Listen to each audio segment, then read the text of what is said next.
mendengar firman-Mu. Kami percaya Engkau menerangi hati kami dan menolong telinga kami mendengar dengan baik.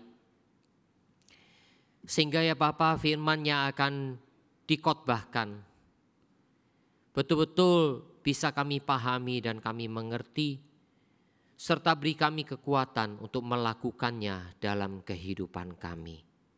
Terima kasih ya Bapa, Engkau mendengar doa kami, sertai juga hamba-Mu supaya boleh menyampaikannya dengan pertolongan Tuhan. Karena Roh Kudus yang akan menolong kami semua dipersatukan dalam kebenaran-Nya. Dengar doa kami dalam nama Tuhan Yesus Kristus. Amin. Kita membaca bersama-sama dua bagian nats firman Tuhan, Injil Lukas pasal 5 ayat yang ke-8 dan 1 Korintus 15 ayat 9. Injil Lukas 5 ayat 8, firman Tuhan berbunyi demikian. Ketika Simon Petrus melihat hal itu, ia pun tersungkur di depan Yesus dan berkata, "Tuhan, pergilah daripadaku, karena aku ini seorang berdosa." Lalu 1 Korintus 15 ayat 9 demikian. Ini tulisan Rasul Paulus. "Karena aku adalah yang paling hina dari semua rasul, bahkan tidak layak disebut rasul, sebab aku telah menganiaya jemaat Allah." Demikian ayat firman Tuhan. Kita berbahagia karena kita boleh mendengarkan firman Tuhan dan diberikan kekuatan oleh Tuhan untuk melakukannya. Saudara, tema kita hari ini adalah menyadari ketidaklayakan kita. Saudara, zaman sekarang telah dipengaruhi oleh zaman-zaman sebelumnya dengan paham-paham yang muncul dari modernisme. Yaitu misalnya saja dengan industrialisme yang buat manusia semakin optimis, ya, semakin optimis dalam kehidupan. Muncullah teori-teori, ya, baik humanisme, positivisme dan sebagainya dan sebagainya.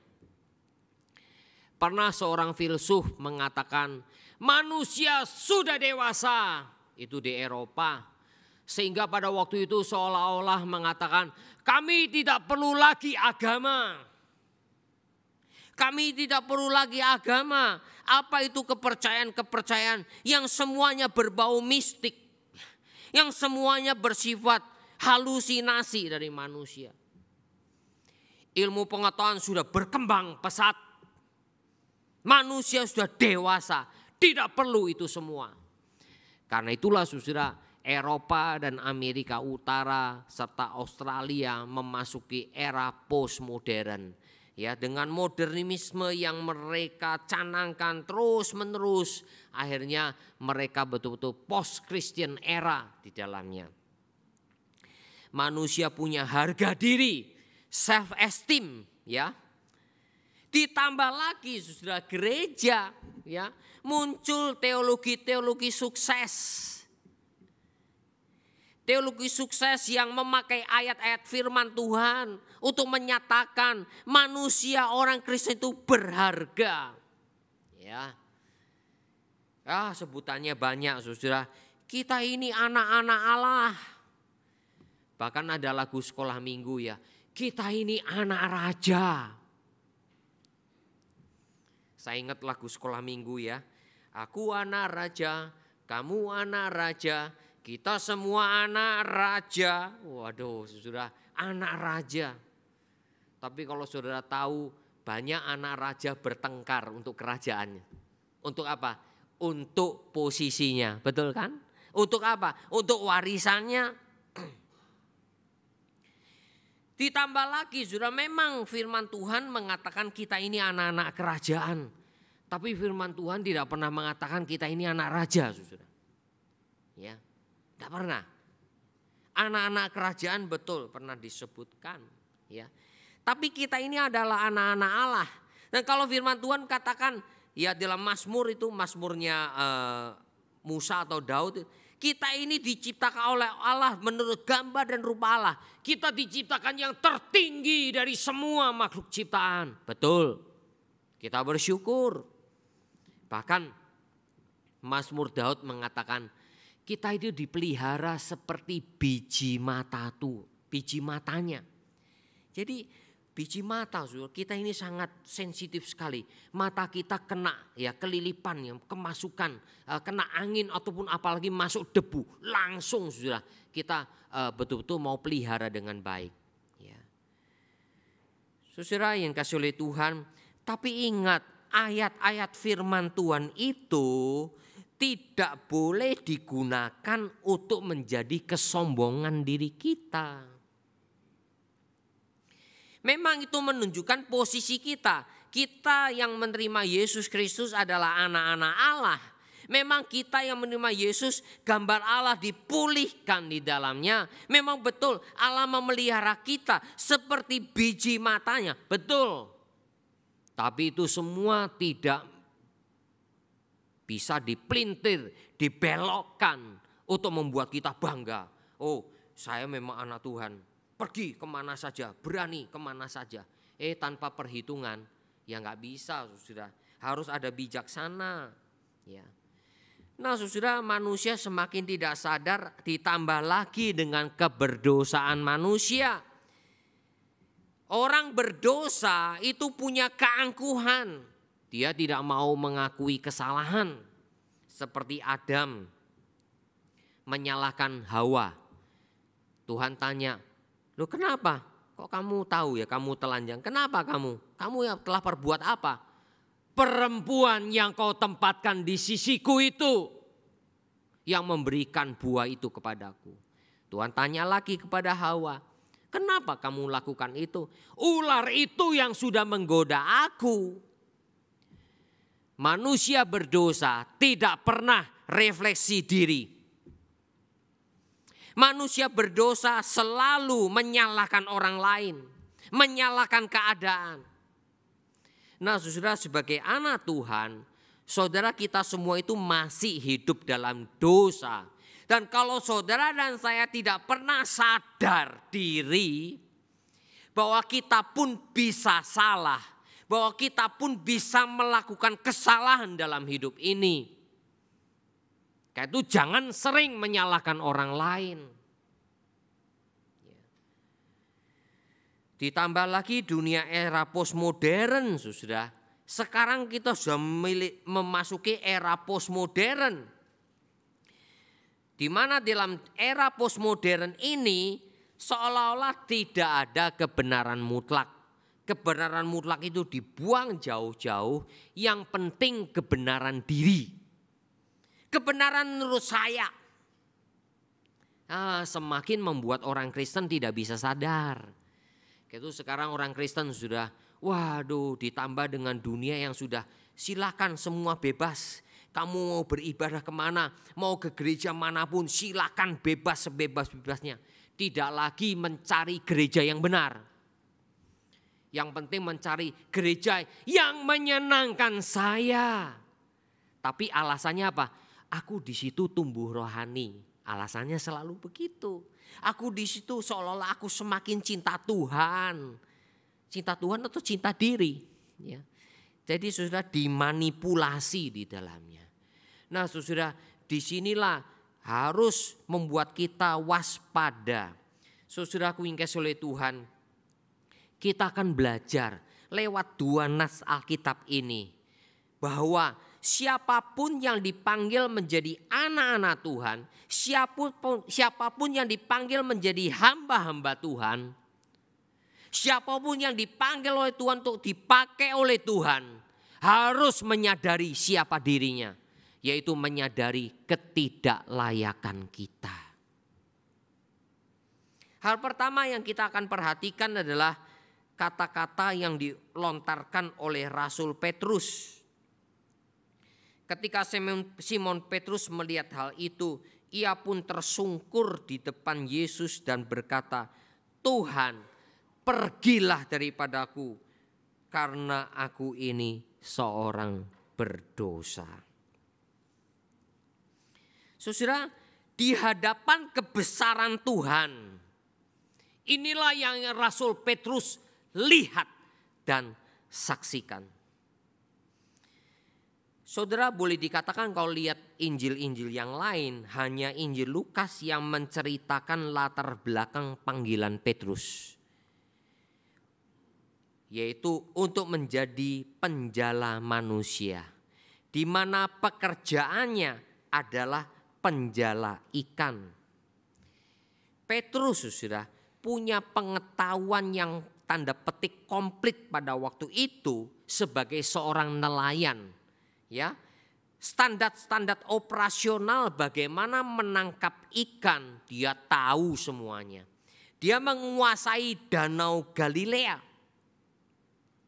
Dia tahu itu pekerjaan sehari-hari yang dia sudah lakukan. Dia tahu pergi menjaring ikan itu pada malam hari. Pada pagi hari pulang kembali, ya, merapat kembali ke danau, ke pinggiran, lalu membereskan jalannya sambil melihat semua ikan-ikan yang ditangkap. Tapi pada waktu itu sudah Tuhan izinkan. Pada waktu Tuhan hadir dan Tuhan mau mengajar sesuatu kepada Petrus, bahwa semua pengetahuanmu tentang menangkap ikan boleh-boleh saja engkau banggakan, tapi di hadapan Tuhan itu semua tidak ada artinya. Digugurkan oleh Tuhan. Pada waktu itu mereka nol tidak berhasil menangkap ikan. Mereka sedang membereskan jalannya dan Tuhan datang. Ayo bertolak ke tempat yang dalam. Taburkanlah, sebarkanlah jalamu ke pinggir. Tuhan, semalaman kami sudah bekerja keras, tapi tidak dapat ikan, Tuhan. Petrus tentu tahu ketika angin sakal datang, musim yang bagaimana menangkap ikan. Pada waktu itu sebetulnya musim yang sangat baik, tapi mereka tidak berhasil.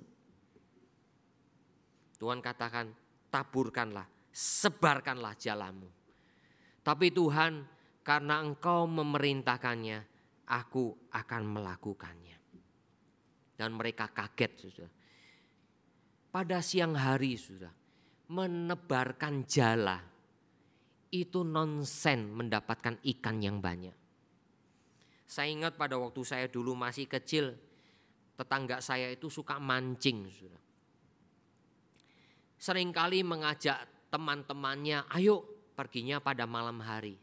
Supaya mendapatkan ikan-ikan yang bagus, ikan-ikan yang besar. Mancing malam hari. Jangan mancing siang hari, saudara. Ya, kasihan, selain itu kamu nanti akan jadi ikan asin, saudara. Kepanasan. Ya. Saudara, tidak mungkin. Ya. Karena itulah, saudara, semua pengetahuan sudah dia berikan, sudah dia gunakan dengan baik-baik, tidak berhasil. Dan akhirnya lewat kebesaran Tuhan yang menguasai alam semesta ini, sehingga pada waktu menebarkan jalannya, sekalipun di siang hari, dapatkanlah ikan-ikan yang begitu banyak, sampai jalannya hampir koyak. Disitulah sudah membuat Rasul Petrus, lalu dikatakan ketika Simon Petrus melihat hal itu, ia pun tersungkur di depan Yesus. Saudara yang dikasihi oleh Tuhan, bagaimana kita semua menyadari keadaan diri kita. Latar belakang pekerjaan murid-murid itu sering dipakai oleh Tuhan menjadi sarana untuk menyatakan panggilan Tuhan kepada mereka. Ya, kalau saudara mempelajari dengan baik-baik, ya, Alkitab, Semua orang-orang yang dipanggil Tuhan, yang dipakai oleh Tuhan adalah orang-orang dengan latar belakang yang dimilikinya. Tetapi mereka sadar mereka bukan orang yang layak di hadapan Tuhan. Musa berpikir dia sudah dididik di istana Firaun. Dicatat itu di Kisah Para Rasul. Wah, dididik selama 40 tahun sudah ya, karena dia dari bayi ya, maksudnya dari kecil. Memang waktu bayi biarkan orang tuanya dilarungkan di Sungai Nil ya, akhirnya didapati oleh putri Firaun dan dirawat ya, diangkat menjadi anak oleh putri Firaun. Tapi selama sekian tahun dididik oleh ibunya. Setelah itu dia sudah mentas, dia sudah sudah cukup cerai susu, dia diberikan kepada putri Firaun. Disitulah Musa dididik dengan seluruh ilmu pengetahuan Mesir. Itulah mengapa Musa bisa menuliskan 5 kitab Taurat. Kitab Kejadian, Keluaran, Imamat, Bilangan, Ulangan. 5 kitab Taurat. Kenapa Musa bisa menulis? Kalau bukan karena pendidikannya di istana Firaun. Seperti halnya Daniel, sudah. Daniel dan ketiga kawannya, ya, dengan dilihat perawakannya yang baik-baik, dikasih makanan yang baik-baik, dan diuji kepintarannya, mereka dididik di istana Babel. Dengan semua ilmu pengetahuan yang dimiliki oleh kerajaan Babel waktu itu. Tapi saudara, orang-orang yang dipakai Tuhan ini adalah orang-orang yang menyadari siapa dirinya. Orang yang tidak layak. Itulah saudara, untuk membuat Musa jangan sampai dia sombong dengan semua ilmu pengetahuannya di Mesir. Tuhan biarkan dia 40 tahun menggembala kambing domba di Midian. Tadinya Musa berpikir dia layak. Dia melihat orang Israel dianiaya oleh orang Mesir, dia bunuh orang Mesir. Dia pikir, wah, dia nanti bisa memimpin bangsa Israel. Esok harinya ketahuan sesama orang Israel bertengkar. Lalu dia, loh, kenapa sesama saudara seiman, sesama sebangsa bertengkar? Lalu yang satu mengatakan, memangnya siapa yang mengangkat kamu sebagai hakim kami? Kamu akan membunuh kami kah? Kamu akan membunuh saya kah? Seperti engkau membunuh orang Mesir. Langsung Musa ketakutan. Di situ Tuhan biarkan Musa 40 tahun lagi bersama kambing domba. Karena Musa boleh kata dididik di Mesir selama tanda petik 40 tahun. Karena itu bersama kambing domba 40 tahun. Ketika Musa umur 80 tahun dipanggil Tuhan, dia betul-betul tanda petik menjadi orang yang sadar diri. Sampai ngomong, Tuhan, aku orang yang gak pandai bicara. Baru di situ Tuhan mau pakai Musa. Saudara yang dikasih oleh Tuhan, orang yang tidak pernah mengerti kebesaran Tuhan, keagungan Tuhan, dia masih sombong saja, orang itu belum bertobat. Saudara, kebesaran Tuhan bisa kita temui dalam kehidupan sehari-hari. Dan kebesaran Tuhan itu Tuhan lakukan, Tuhan nyatakan dengan apa? Dengan kuasanya sendiri, ya. Dengan waktunya sendiri, tidak perlu pakai manusia, ya. Tidak perlu pakai keadaan tertentu, tidak. Kadang-kala Tuhan bisa memutarbalikkan suatu keadaan. Ini terjadi di Tiongkok, saudara, atas keluarga misioneri.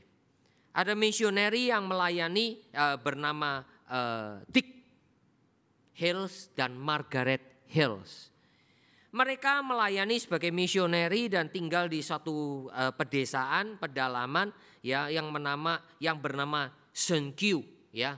Itu ternyata saya lihat di daerah Henan, provinsi Henan.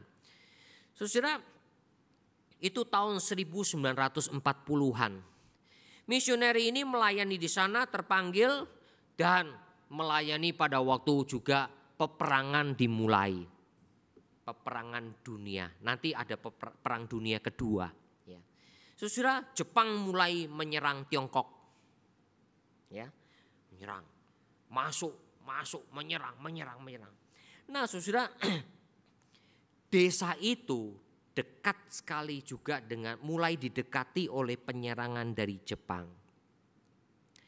Lalu Dixil ini, saudara, suaminya sakit usus buntu, saudara. Waduh, pelan makin sakit.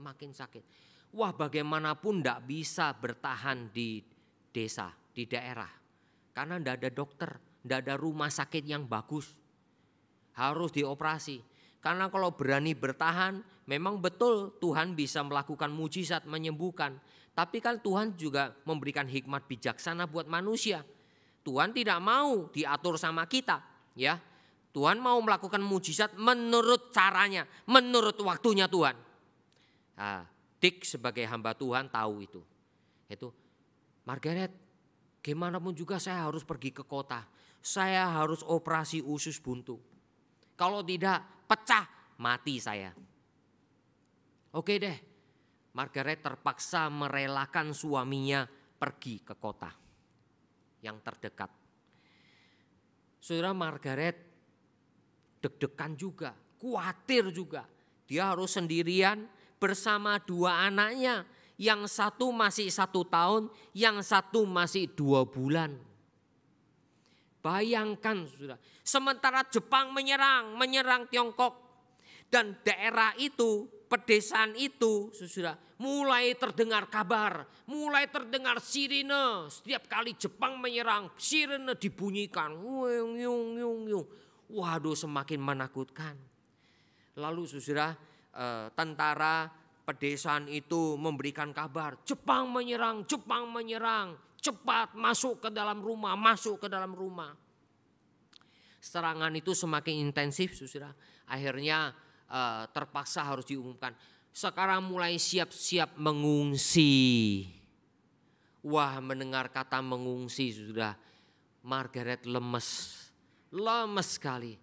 Tidak mungkin saya mengungsi. Bagaimana mungkin anak saya masih 1 tahun, satunya lagi 2 bulan. Bagaimana bisa menjadi pengungsi? Dia sudah membayangkan jadi pengungsi akan susah sekali.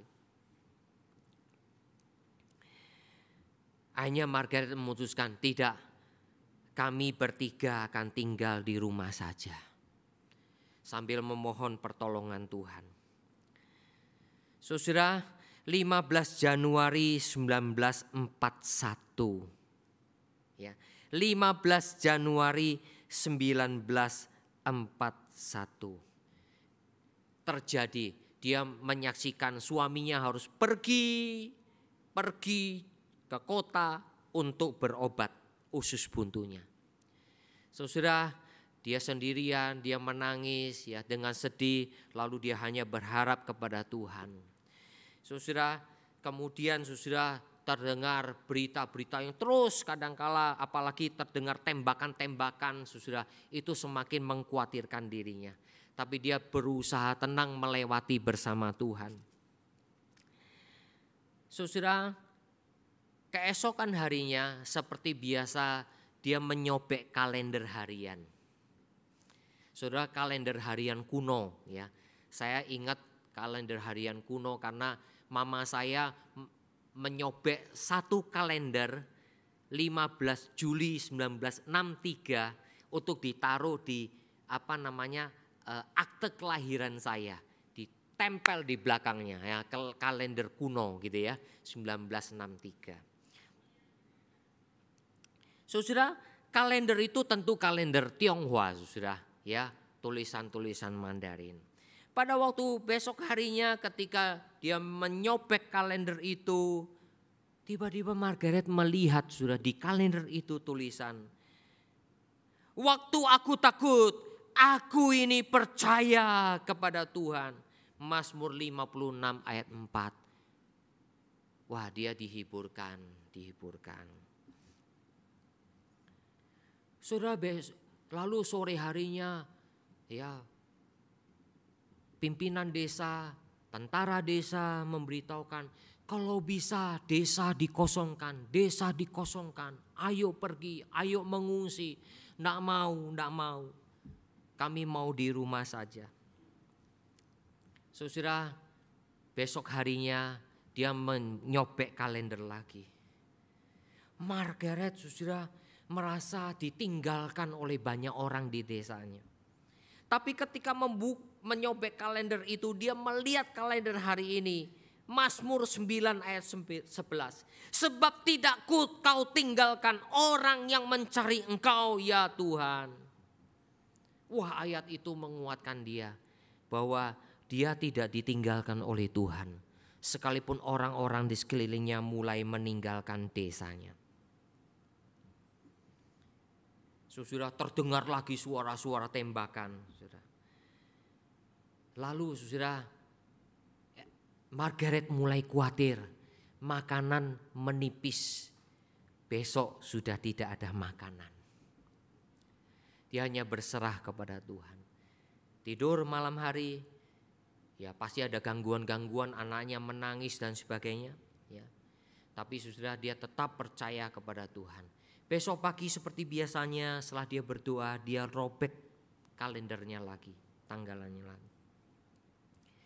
Hari ini enggak tahu bisa makan atau tidak. Tapi ketika dia merobek kalender tersebut, Kejadian 50 ayat 21 dia lihat dengan jelas dengan matanya. Janganlah takut, aku akan menanggung makananmu dan makanan anak-anakmu juga. Wah, dia dihiburkan, tapi juga bingung, loh makanan sudah enggak ada. Namun beberapa waktu kemudian di hari itu juga ada ketukan pintu. Seorang nenek-nenek mengetuk pintunya. Dibukakan dan nenek-nenek tua itu memberikan kepadanya seember susu kambing yang masih hangat mengepul. Dia kaget. Dia berterima kasih kepada nenek tua ini. Setelah ditutup pintunya, tidak lama kemudian ada seorang laki-laki mengetuk pintunya kembali, ketuk pintunya. Dia memberikan sekeranjang telur, ya, sekeranjang telur ayam diberikan kepadanya. Dia bersyukur kepada Tuhan, dia bersyukur kepada Tuhan. Tuhan betul-betul mencukupi kebutuhan hidupnya pada hari itu. Mereka pergi, ya, sudah memberikan susu, sudah memberikan telur, mereka pergi, ya. Wah, dia tetap sudah memohon kepada Tuhan agar Tuhan menyelamatkannya, menolongnya. Besoknya sudah kembali lagi, ya biasalah terdengar bunyi-bunyian, ya senapan-senapan, ya bom di sana sini. Lalu dia kembali lagi seperti biasa merobek kembali kalendernya. Mazmur 56 ayat 10 dia baca. Maka musuhku akan mundur daripadaku ketika aku berseru kepadamu. Wah, apa sih maksud Tuhan dengan tulisan di Mazmur ini? Tetap terdengar sudah tembakan-tembakan dan meriam serangan-serangan udara. Hanya berserah kepada Tuhan. Dan dia melalui malam itu dengan menggantungkan kepada Tuhan. Esok harinya sudah seperti biasa dia merobek kalendernya. Dia cuma lihat tanggalan biasa sudah. Tulisan bahasa Mandarin, ya mungkin waktu itu sionya sio apa gitu ya. Bulannya bulan apa gitu ya, tanggalnya tanggal berapa, kalender Tionghoa. Tidak ada lagi tulisan firman Tuhan, ayat-ayat firman Tuhan. Setelah itu sudah dia mendengar berita dari petugas desa. Jepang telah mundur, Jepang telah mundur, Jepang telah mundur.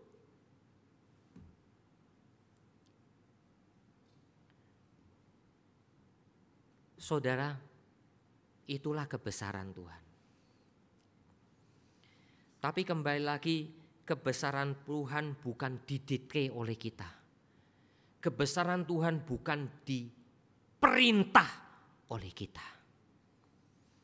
Banyak di YouTube itu saudara, orang-orang yang merasa diri seolah-olah pergi ke surga, pergi ke neraka, mendapat penglihatan. Waduh, hebat sekali optimismenya. Saya mau menantang mereka sebetulnya. Kalau betul kamu punya kuasa, diberi kuasa oleh Tuhan untuk membuat mujizat, pergi ke rumah sakit. Jangan penyembuhannya di stadion.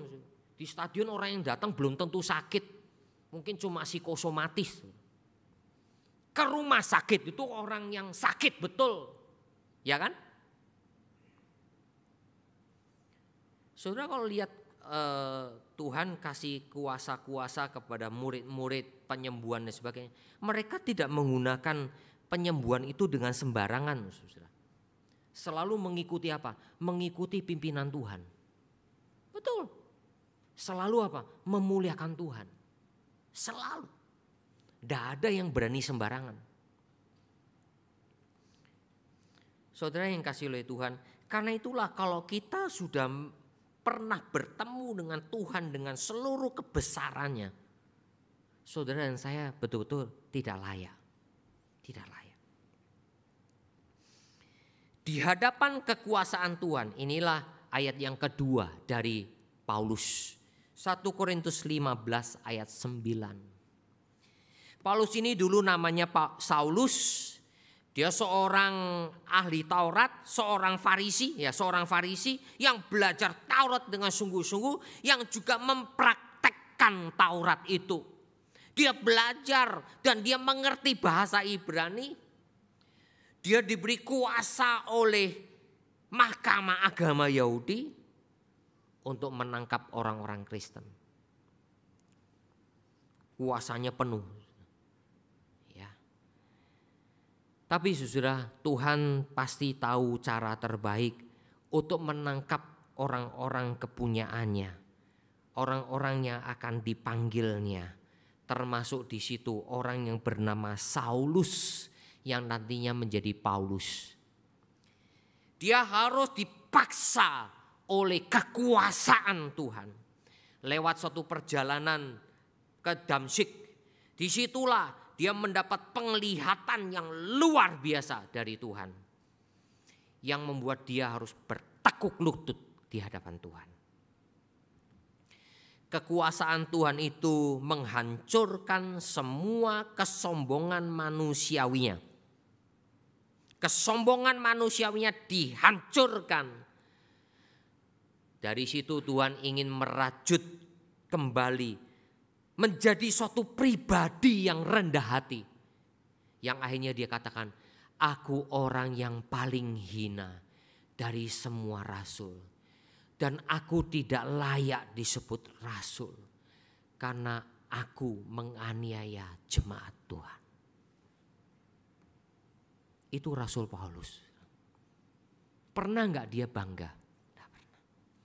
Kalaupun dia pernah menuliskan, ada orang-orang yang berbangga dengan panggilannya, mendapat penglihatan. Aku pun pernah mendapat penglihatan. Tapi apakah Paulus membanggakan penglihatan itu?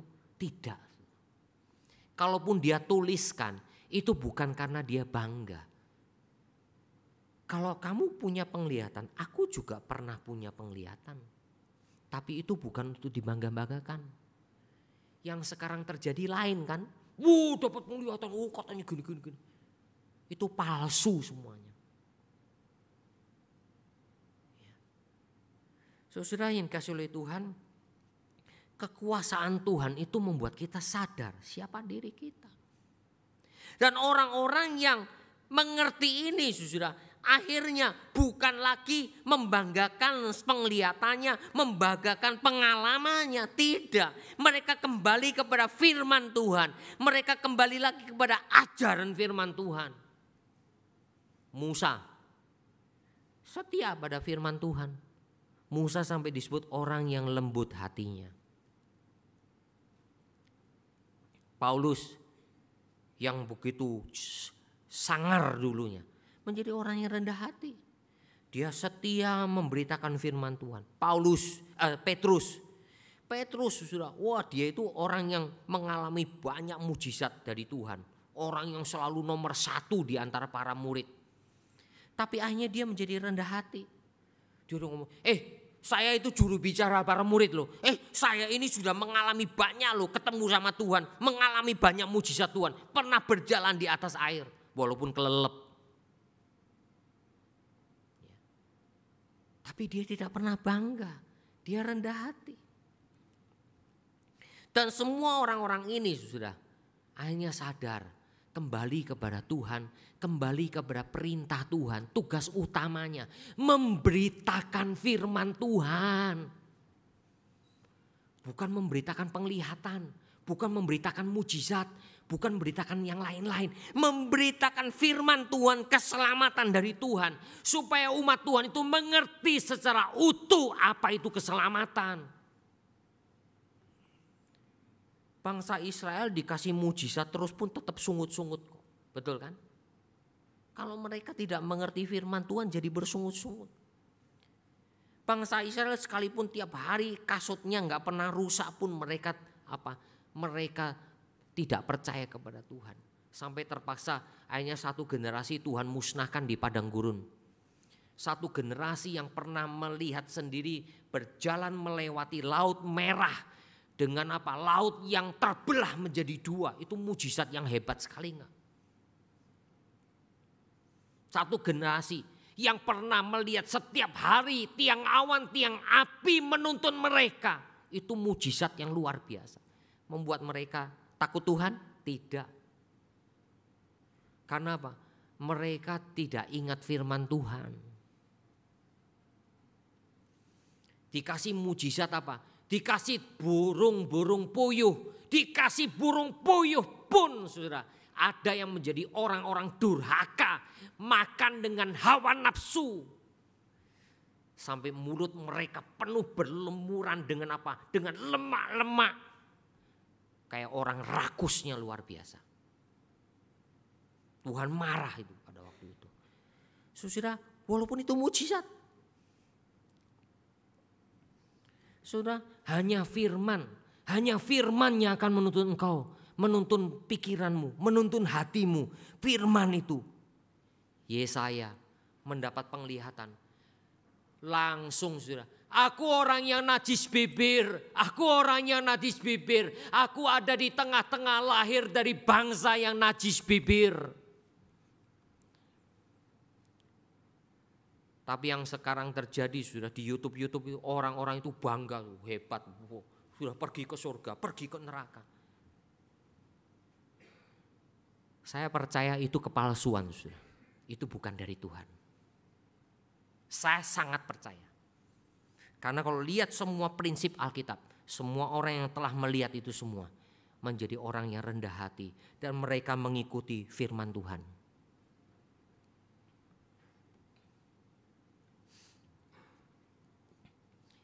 Saudara, ini terjadi peristiwa yang akan saya ceritakan ini terjadi di daerah Timur Tengah. Di suatu negeri yang memang mayoritas penduduknya orang-orang yang memang beribadah kepada Tuhannya. Tapi banyak yang belum mengenal Yesus Kristus Tuhan.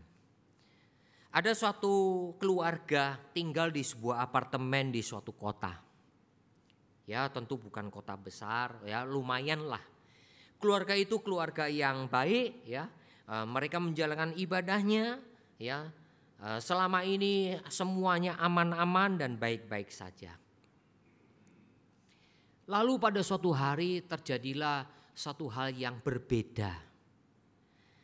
Keluarga ini bernama ayahnya, orang tuanya, papanya bernama Ebi.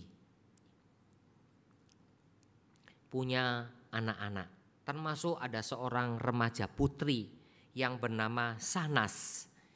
Ini kisah yang nyata, saudara. Nah, Sanas ini tiba-tiba berbeda dan mengakui di depan orang tuanya dia menjadi pengikut Yesus. Kaget keluarganya.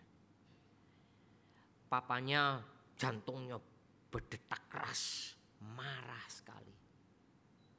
Tapi gimana ya? Coba menenangkan hatinya, menenangkan dirinya. Putriku, kamu ini sekarang menginjak remaja. Biasalah remaja itu lagi sedang akil balik gitu ya. Wah, mau mencari identitas diri. Apalagi kalian kan biasa kan anak-anak muda senang dengan musik-musik barat, senang dengan musik-musik luar, ya. yang dari impor itu lebih disenangi daripada musik-musik tradisional dalam negeri. Ini fasemu nanti akan berlalu, nanti sebentar lagi akan lewat, putriku. Udahlah, jangan ya, ini enggak sampai. Oh enggak gitu ayah, enggak begitu ayah. Ini saya sungguh-sungguh, saya pengikut Yesus yang bersemangat. Waduh luar biasa, waduh kaget sekali papanya mendengar itu. Jangan macam-macam ya, jangan macam-macam kamu ya, mempermalukan keluarga ayahmu. Ya keluarga sekalian. Sudah coba keluarga itu coba terus menerus ya, tidak pakai kekerasan, dibimbing. Tapi anak ini tidak mau, dia tetap setiap hari pergi ke pendalaman Alkitab. Sudah. Sebagai orang yang bertobat, dia haus akan firman Tuhan. Nah saudara, ini tandanya orang bertobat, dia itu haus firman Tuhan. Kalau saudara tidak haus firman Tuhan, saudara belum bertobat.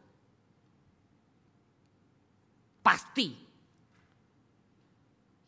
Ya memang saya tidak tahu kebenarannya saudara bertobat apa tidak.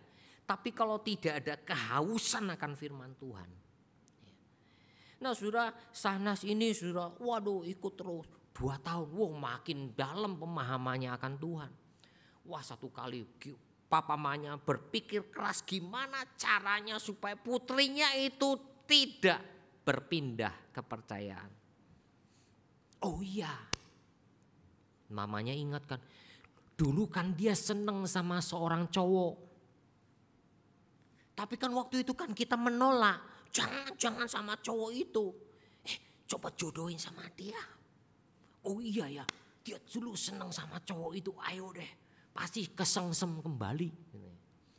Akhirnya sudah pergi ke rumah orang tua cowoknya, sudah lalu bermaksud mengatakan, ayo jodohkan yuk anakmu dengan anakku, gitu ya.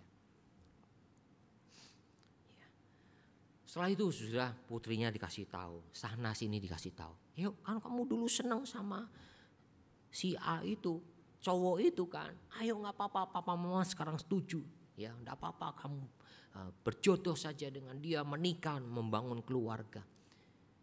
Oh enggak bisa ayah, memang betul saya dulu senang sama dia. Tapi ayah, sekarang saya sudah berbeda. Saya tidak mungkin menikah dengan orang yang tidak seiman dengan saya. Waduh, papanya makin marah. Makin marah. Apalagi didengar oleh keluarga laki-laki. Mereka jadi malu karena apa saudara? Seolah-olah tidak jadi untuk menikah antara putranya dengan putri dari Ebi ini. Ya sudah, kalau nggak mau ya sudah, mereka pulang. Ya. Saudara, papanya malu sekali tapi marahnya luar biasa. Dengan kemarahan yang memuncak itu, Ebi papanya membuka ikat pinggangnya. Ya. Bawa keluar. Ya maksudnya dikeluarkan ikat pinggangnya. Cambuk putrinya itu. Plak, keras sekali. Langsung putrinya terjatuh, tersungkur. Keras sekali sudah. Sudah ingat seorang ayah yang apalagi dengan kekuatan, apalagi ditambah dengan kemarahan berkenaan dengan kepercayaan, marahnya berlipat-lipat. Terjatuh putrinya. Saudara, sana itu dengan ketakutan.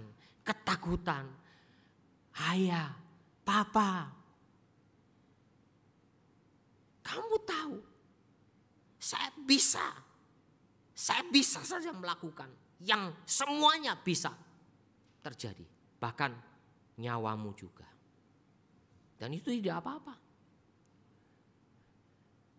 Sana tidak bisa berbuat apa-apa, hanya remaja putri, seorang perempuan lagi.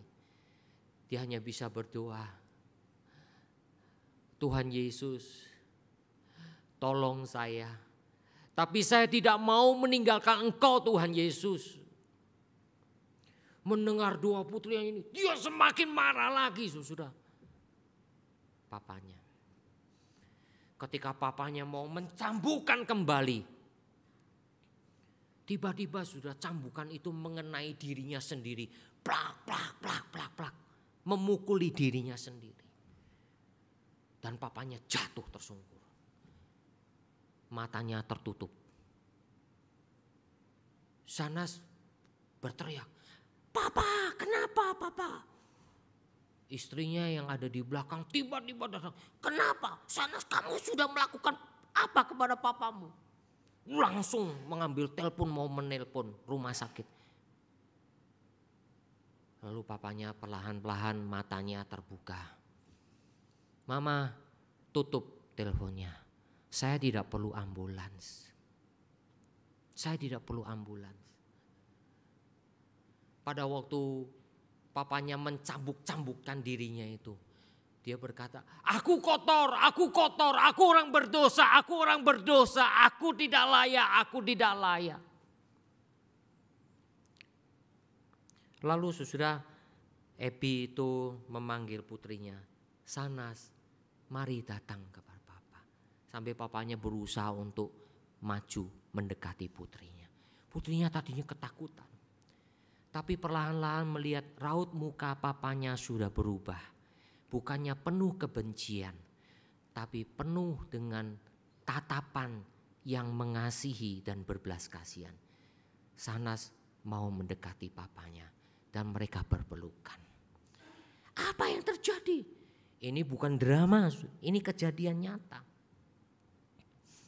Lalu papanya bercerita, "Sanas putriku, pada waktu aku mau mencambuk engkau kembali, aku melihat tangan Yesus sebelah kiri memeluk engkau.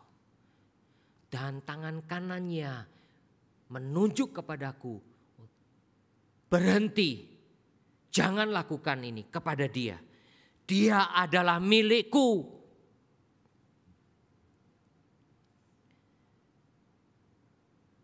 Saudara yang dikasihi Tuhan, orang yang sungguh-sungguh mengikut Tuhan, sungguh-sungguh mau mengikuti ajaran Tuhan. Bukan cari yang lain-lain. Ikuti ajaran Tuhan. Baru di situ engkau betul-betul adalah milik Tuhan. Dan Tuhan tahu imanmu betul-betul enggak kepada Tuhan atau kepada yang lain. Saudara, ini peristiwa yang sungguh-sungguh terjadi, yang membuat saya dikuatkan. Tuhan masih bekerja dimanapun juga. Tuhan masih terus memperhatikan anak-anaknya yang adalah miliknya. Yang juga menyadari dirinya tidak layak. Kayak itu dia orang Kristen yang merasa dirinya tidak layak. Itulah orang Kristen yang akan selalu bergantung penuh kepada Tuhan. Tidak bergantung pada kekuatan dirinya, tidak bergantung kepada kekayaannya, tidak bergantung kepada jabatannya, tidak bergantung kepada kemampuan dirinya. Tapi selalu bergantung kepada Tuhan. Itulah sola fide, solus Christus. Mari kita berdoa. Berkati firman-Mu ya Bapa yang telah diberitakan. Bekerjalah di dalam hati, pikiran, saudara kami yang telah beribadah dan mendengar firman-Mu pada hari ini. Suara hamba-Mu biarlah berhenti Bapa. Jangan sampai jemaat-Mu mengingat suara hamba. Tapi biarlah jemaat-Mu mengingat suara Tuhan yang telah berbicara lewat mimbar ini. Bekerjalah ya Bapa.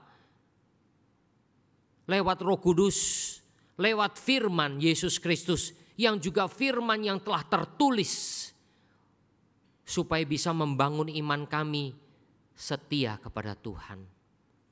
Sadar kami ini tidak layak, tapi Tuhan melayakkan kami.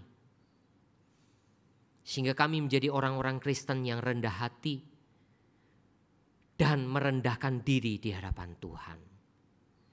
Terima kasih ya Bapa, berkatilah seluruh jemaat-Mu, anak-anak-Mu. Dalam nama Tuhan Yesus Kristus kami berdoa.